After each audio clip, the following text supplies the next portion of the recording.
avec bateau bali que azui moto lobby azo travailler pour na quand il y a la Kabylie. C'est ça ce que nous dénonçons. C'est ça la préoccupation. La préoccupation n'est pas oh y a la conflit oh y a kutela la muntuboye oh y a soa la muntuboye opposition pour l'alternance et avancer et puis à son comportement pe ya ndengwana et non à un esprit oyo yali que so ito komi pembeni ya victoire il a trahir ba so ito komi pembeni ya boye muntuboye akeiboye na boye et ça va pour tout le monde. Vision Plus TV, l'excellence et la rapidité. Ndeko balandi ya Vision Plus TV, bote na biso partout, bozo landa biso bongo na ba question pertinente et actualité donc autour solo la lelo. Comme dans mon messano, en dehors il y a micro, to libanda ya ba émission, to zarabo na émission ya biso ya duplex auto solo na ba mboka. Lelo encore une fois de plus to zomona mboka honorable Francis Kalombo na yende to komeka ko sembola bongo ba question ya actualité roza bongo en ligne to solo la naye ba question d'actualité boyebi bongo ezara mon messano depuis un temps ya ko solo la naye pona ko yeba makanisi naye po azali pe honorable député parmi ba honorable mieux éli na circonscription Yafuna. Honorable Francis Kalombo, bonjour. Bonjour. Honorable Francis Kalombo, question à Liboso d'abord, Ezalia Koyeba Lelo, Batoya Seni, plutôt la Seni, a invalidé ma candidature Moussoussou, au Ezalipe Moussoussou, il y a député national comme provincial, Tomoni Bongo, honorable Zakari Bababa, souhaité invalidé, au Zaki Mokopé Abato, au Zaki na Bado soutenir le président en place. Réaction d'abord Ezali Nini sur cette affaire. Écoute, il y a des bossons de gars na sina ibisaki bino. Oh, c'est une zone qui a organisé les élections. Les élections, le peuple congolais, il faut résister à ça l'endigueur sur poto sur l'élection.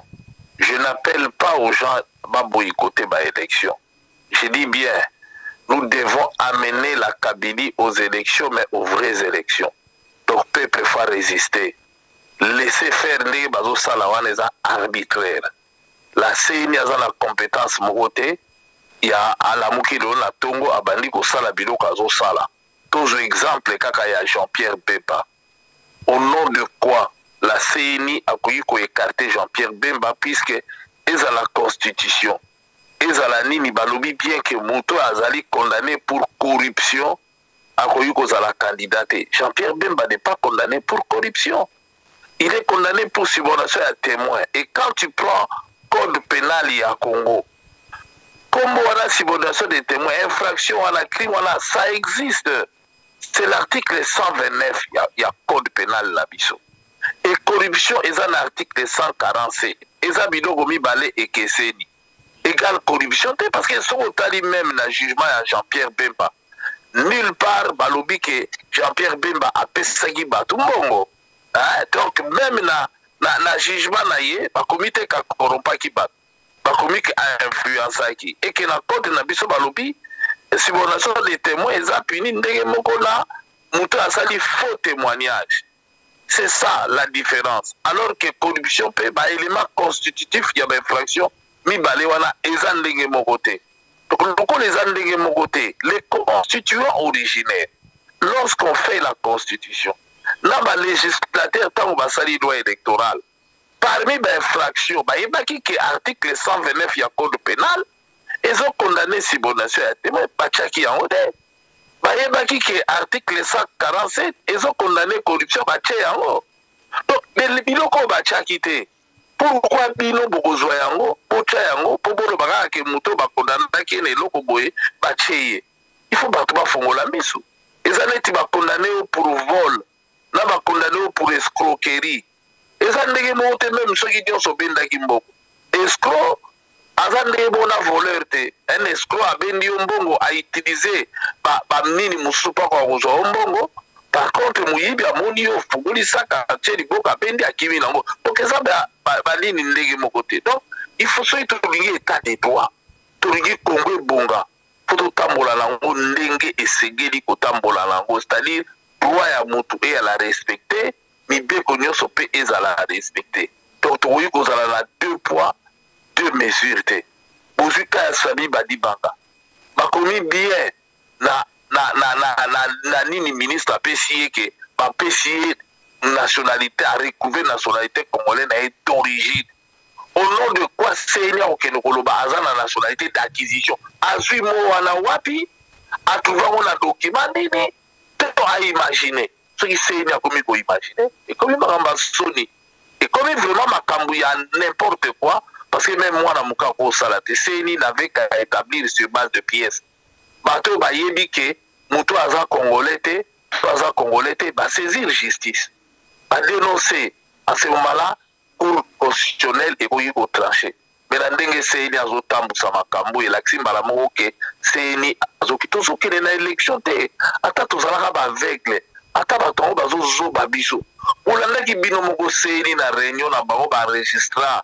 mpona likambo machine azoyebisa bato ya majorité à partir de machine oyo nde tokoganie mais tiko bozokende na élection yaka neti tia motu bakata bozokende bino bakata bino motu omoni nde bakosala na nko donc bazosala mpenza vis-à-vis na nko parce que soki ezalaki na nko te mbele ministre atindi ata balettre wana badénonciation wana na kobombama bakosala bino biloko na nko mais résultat mpe kozala na nko yango ngai na kobenga peuple congolais soki bolingi bosala baélection il faut population mobimba dans leur ensemble bautiliser article 64 kende na baélection ya boye te fo tokende na baélection babi toki bato baboya baélection mais nalobi bato fo barésister tozwa baélection malamu sans ezala inclusive sans machine à voter sans biloko bakosala voire même nanga alongwa parce que nanga aza na ye moto ya FCC aza motu na bango azosalela oyo kaka bango balobi banda babanda oyo kaka majorité ezoloba yango nanga azosala déjà atundu asi alobaki na bandeli ke bakolongola bemba yango alongoli bemba donc soki eloni ezokamwisa bino ezala na cour constitutionnelle je vous mets à défi bokomona bakolongola bemba cour akolongola muzito bakolongola kizenga bakolongola omona bakoréhabilité Sami Badibanga bakoréhabilité peut-être mama wana kaka mpona balakisaki cour mpe aréhabilité mwa quelque bato mais bamisusu baboyi eza kaka baje eloko ya malunga tozela kuna eza te donc faut peuple atelema à résister pour à obtenir les bonnes élections sinon te ezali oyo tolobaka mfwilu na mfwilu donc toke lisusu kokufa parce que yebisanga nango la Kabylie lelo toza na pasi oyo toza nango lobi soki bazongi lisusu eza po pasi yango ekoma fois combien parce que bolandi bien ndakala na bango batie réponse na ye azoloba nini c'est la continuité de Kabila kaka moto akozala mais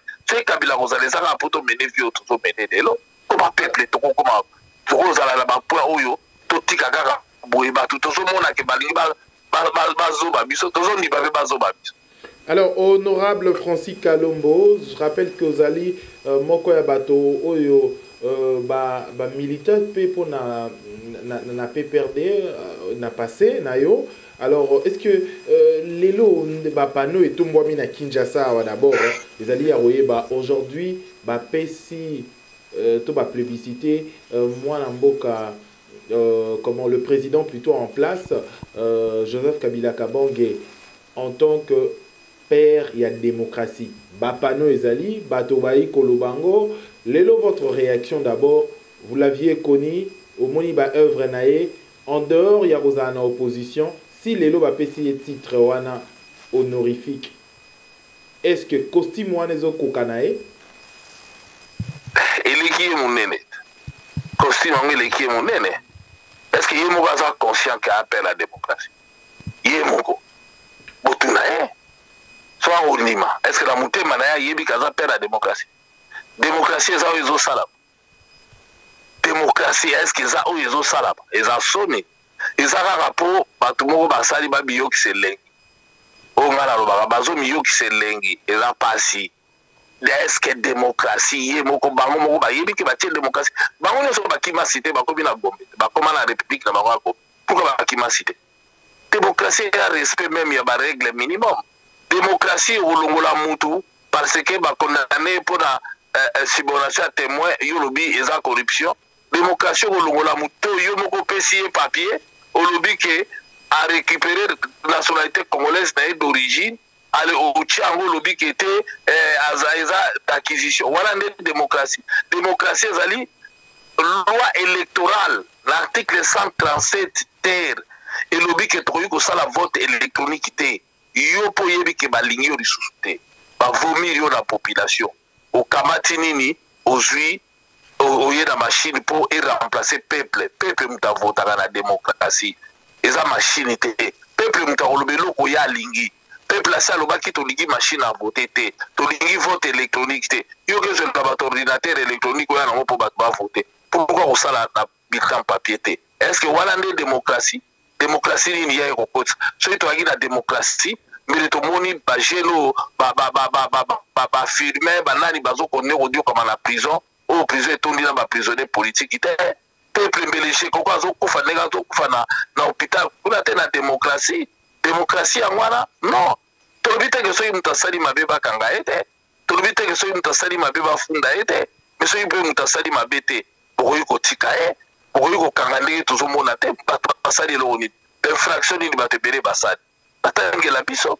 Tomona bakangi na bana ba 9 ans. Omona fillette mo bakangi na bakraka na sima. Bakende na kasho po nini a marché aseki Kabila a respecter constitution. Lelo awa respecter. Est-ce que basengi bana na pardon? Awa respecter. Bakese na famille a Rossi pardon. Soki to la démocratie Rossi a ko kufa te. Kapanga la ko kufa te. Mais to ala 400 corps na fausse communauté. Na Sami Badi Banga mutazala ki chaque dimanche azo tweeter ba penser na ngai na 400 bakundi na maluku. Obo na ga tweeter ko comme premier ministre a vu 100 000 pour la kosomba au futa à la candidat. Mais so ala ki mutamutema lokola ya zala ko lela. Parce ba bakunda na maluku. Mais la station ba cercueil mo gata ya $100 100 000 alingaka ko sa ba cercueil pour il y a moins de $100 balungola ba bembe wana ya na maluku mele baki. So to ina démocratie ba ko kunda ba ko to loi na Congo et pekisi ko kunda batu na fausse commune. Loi ya ali. Mais baki o cha batu na fausse commune et yeba na 4 petit de lo ba bougeter ba bo kundola bango. Est-ce que vous trouvez ça? C'est ça la démocratie. La démocratie mbele mingi ba samba. La démocratie mbele to solola te. Donc eza soni yemo ga yebi ka de père la démocratie te bango ba yebi ki eza boboté. Donc ça ne sert absolument à rien.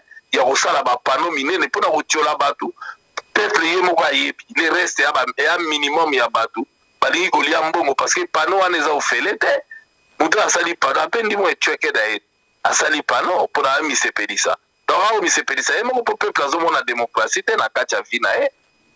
Alors, pour te boucler la boucle, question à Souka, oh, ils allaient kolobisa batopé, ils allaient attirer un peu beaucoup d'attention à les Congolais, puis Tokyo aussi cette édition descend pour autant au solo la yango, ils allaient question oyo, ils allaient lier na makambo oyo qui na après réaction na yo hein, na ba question ils allaient qui na Top Congo, Radio Mongo ils allaient ko émettre na Kinshasa. Bongo to qui réaction ya honorable Jonino Makelele au lobby. Bongo yo zara na problème na Vital Kamerhe sur l'affaire depuis l'Assemblée nationale sur l'affaire Moko Songolo Pakala. Problème il y a yo personnellement na Vital Kamerhe ezaka nini réellement? Écoute, faut tout ça la peine ba mikolo. Je pense que Dieu merci, moi j'ai répondu à une question et pas de la part de auditeur. Je n'ai insulté personne. Je mets quiconque à défi. La fingi mutute. Pourquoi toujours sur la magambo kabino bo réduire on a un individu? Pourquoi? Tantôt sous la souffrance à peuple congolais. Passion au peuple azomona. Puis nous nous réduire on a conflit entre deux individus. Est-ce qu'il y a la conflit na Kamerhe et ko uta wapi? Kamerhe qui président de l'Assemblée nationale, il a mis en place commission na yé pour la dossier à Libanais, mo yebindeke dossier on souka. Là, j'ai coco du passe en anglais, tokendaka na justice, on a gagné la justice, c'est-à-dire qu'il a eu le bidon. Lui, il a fait son boulot, je lui en veux pas. La kanda na été, la problème na été. C'est comme Talobi di Kambo ya kanisi. Mais pour rencontrer la Kamonga la kanisi, Alexis pendant 3 jours, les bébés s'énergie na bango, va convaincre la population, ils ont passé leur temps au Finganga, au Finganga au Salangani. Moi, je représente quoi par rapport à des milliers de Congolais qui vont souffrir? Par rapport à Makambo et Lekaki, par rapport à ma Congolais, moi je cherche l'unité de l'opposition. je veux que l'opposition azala unie. Mais il faut azala unie, là ba vrai opposant, là ba to bitema na bango ezali pour la unité. Oh mitema na bango ezali pour to gagner et non ba to ba koyi kozila là. Vital Camara na lobby. Non, na lobby hein. Opposition, il faut ezala unie. Donc oh tout ba oloba ngala koki kolingate opposition ezala unité. Mais il faut ezala unie pour ekende na batu na gagner pour sauver milimu ya peuple et souffrir puisque la Kabylie a démontré ses limites. Mais à Rosala ini n'a pas opposant. Na bateau bazo travailler pour l'intérêt à opposition. Na bateau bazo travailler pour pas que les personnes to monique quelque part bateau ninga la lobby que peut-être on va poser ma acte pour aider l'opposition et avancer ma beni ninga la lobby wana. Ma beni ninga la lobby pour na kulubaka que va poser ma acte en faveur ya opposition. Parce que bah acte oh bah poser qui dit et des avantages qui opposition pas rencontrer nga ba dire na ngai pour finir nga la représenter ni par rapport à millions de Congolais bazo souffrir nga la représenter ni est-ce que l'on dit nga la lobby à lokuta nga fingi mutute la lobaki oh nga la lobaki j'ai répondu à une question auditeur et puis même ba fingi nga parce que yebisa ah ba fingi ba est-ce que va répondre à la question posée. Il y a une préoccupation et pas un peuple congolais. Ce qui public population pour on est tout une question de la top Congo parce que ils ont une préoccupation là-bas. Parce que ngai na sali nini na kati wana. Ngai na ibisi bido bien que opposition faut akende uni pour qu'on gagne. Mais tout le monde qui va opposer pelele ba qui dans Genval. Misu bazo ya po bazo moto. Après bazo moto l'opposition ba qui va trahir. Est-ce qu'on est sorti de là? Est-ce que la vraie question, opposition au Sangana, on a préféré que tata, baza 3-4 pambo opposants à Sangani, mais bah vrai, oh bah l'idée pour le peuple congolais a avancé plutôt que Sangana, aux à la 20, 30, 40, avec bateau bali qui a su moto lobby, a travaillé pour la quand il y a la Kabylie. C'est ça ce que nous dénonçons. C'est ça la préoccupation. La préoccupation n'est pas oh yaza la conflit oh ya kutela la muntu boye oh ya soa la muntu boye écoute dis-moi okutana ba ta majorité bah tu kutela la ba de la majorité comme par hasard il y a pas longtemps il y a même pas 4-5 jours là na contacte na fnak na que sommes livre na kutani na mama Gito omulani DG ya Sonas asa congolaise na pesi to pesa limbote ah nini lora nini DG ya boni Bon, nakutana na Sheo Kitundu na sur les Champs-Élysées. Parce qu'on a ça nini. A ennemi na ngai. To soloni to kutani na zela to kutana to za na poto to za partout. Aka to kutani wapi. Faut pas bobo ça loko wana.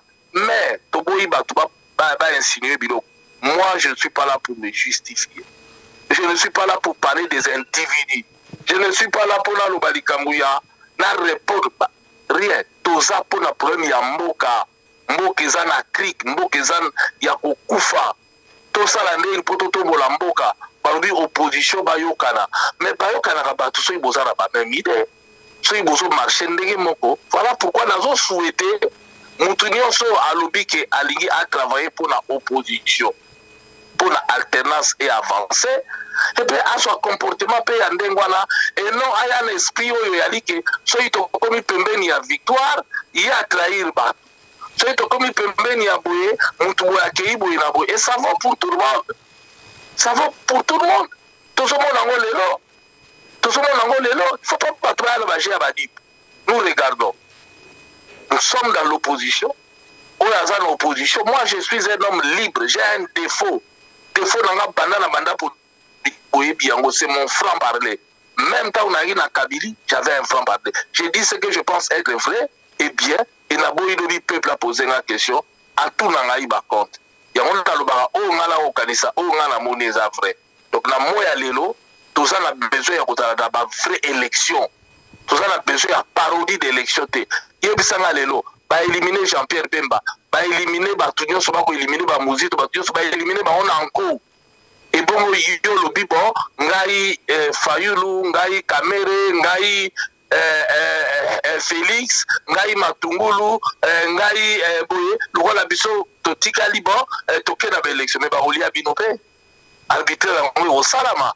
et peuple congolais peut pour faire les bases machine à voter batie machine à tricher aller toquer dans l'élection mais non peuple fabo ya yango il faut tout dire yango te parce que wa des élections te wa des comme une nomination ozo kabino moko basi ba pesi ba kombo o basi ba tie na machine hein il y a des députés déjà oyo il y a majorité ba ozo déjà 300 députés ibo ebisanga na machine nini congolais a okene na urne a tie kombo ya député to ya candidat moko ya majorité po apesa bango nini po abomi bango na nzala abomi bango na kufa okena mboka lokola mbujimai miba oyo ezalaki kolesa kasai mobimba lelo miba bakobatia chinois moko wana diama kaka wana eza kolesa Congo échanger te mabele kaka wana lelo ekoma okenda baposha baindividu mpe tobeteli bango maboko tobi bocontinue bondimi mpenza bakaseye bavote bondimi mpenza bokenda bandundu awa basali bato bokanga lonzo eleva blanc mbongo na biso ekei bondimi mpe bato bazwi bavote yebisanga balingi basani bakovote bango na magie nini moi je vois pas place nini même candidat oyo ya FCC akozwa ata 5 voix oyo ya pamba puisque même bao bazofete na bango na kotala bilongi ebele na bafete oyo bazosala baa bakatumbisi ebele bazokende kaka parce que tika tokende question ya kobanga le moment venu bakomona donc moi je pense que il est grand temps peuple congolais a décidé eloko oyo alingi mpona destin na ye ou alingi changement ou alingi tokontinue na bowumbu so le peuple alingi tokontinue na bowumbu afandi mais so le peuple a besoin de changer salama c'est le moment ya biso kotelema ya kotelema mais kokende na cour constitutionnelle eza ide moko ya malamu kosala recours mpo tolakisa na monde entier ke bomoni bainstitution yango eza bainstitution moko eza na ntina moko te parce que yango mpe ezorépondre kaka na arbitraire et après peuple fa s'approprier baélection peuple fa telema mpo élection ya masolo esalama na Congo il faut le 23 décembre élection esalama mais élection ya malamu pas élection avec exclusion ya Moïse Katumbi pas élection avec exclusion ya Babemba pas exclusion ya mutu moko te bondimata mutu moko te balongola ye toki bongo déjà nungu kobima sur makambo ya ba transition êtes-vous partant pour une transition ce qui va élection est limitée le 23 décembre par rapport à ba préalable et signé kokité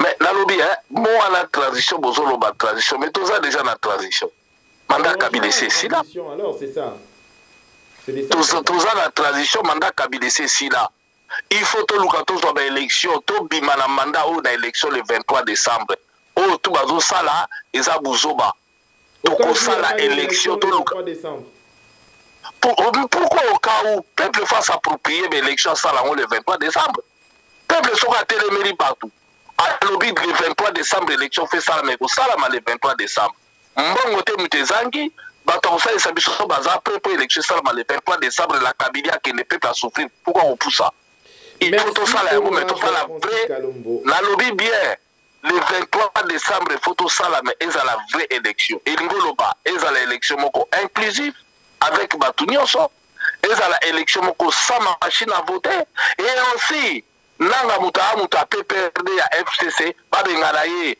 ba permettre UDPS à changer mutu na yepe na kati ya élection et puis nazo kamwa ti tozo solo la to communauté batu ba distrait kora tiseke de fadi nango et puis batu ba mo nango normal donc c'est que elo ne changer so idelo to ke batu ba boya na epembe et ya kokundama na mboka na bango yango démocratie poza auto dans la démocratie boye epemba mutu ya na mboka na ye oboya batu bazonga na mboka na bango est-ce que wana nde papa démocratie en tout cas c'est le monde à l'envers il est grand batu ba fongola mis d'ailleurs peuple congolais tanga azomona pano wana na mutema na yazo seka bazozela bango na iru bakozwa ata 2 voix ya pamba te oyo bazosala ya mangungu eza baperte et ya baperte ya temps moi j'en appelle à la prise de conscience ya peuple congolais peuple fazo conscience qu'il faut tout lutter Kabila kosala biso cadeau te akopesa biso ata d'abord ya kolia pamba cadeau apesi bato cadeau akopesa bino ya démocratie akokende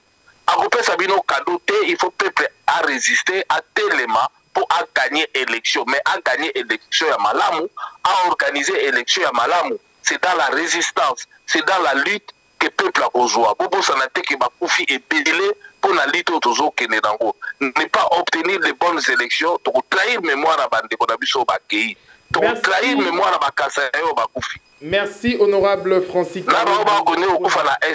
Pour la disponibilité à temps au PCV soir sur la question pertinente, plus de 20 minutes aux Araki autour de l'actualité. Merci de la disponibilité Nayo et merci Nabatonio sur Rolanda Bisso. Tokutani Bongo prochainement na édition mususu spéciale focus à la question pertinente et actualité na surtout bato o bakolanda biso. Je rappelle que na Yambaki Bongo les lois en duplex mwana mboka honorable Francis Kalombo Azali porte-parole adjoint ya mwana mboka Moïse Katumbi o Azali Bongo libanda ya mboka président autorité morale ya ensemble Azali Bongo pe parmi ba député mieux éli à circonscription ya Funa et plutôt avocat ya babola na yende tumeka ki kosolola to sembola bon ba question d'actualité. Merci à Kolanda Bisso, merci à Dodi l'enfant gâté pour la presse de vie. Tokutani prochainement pour l'édition Mosusu. D'ici là, portez-vous bien. Mais avant tout au conclure, c'est l'information vraiment ko Bisso na tongo ya lelo.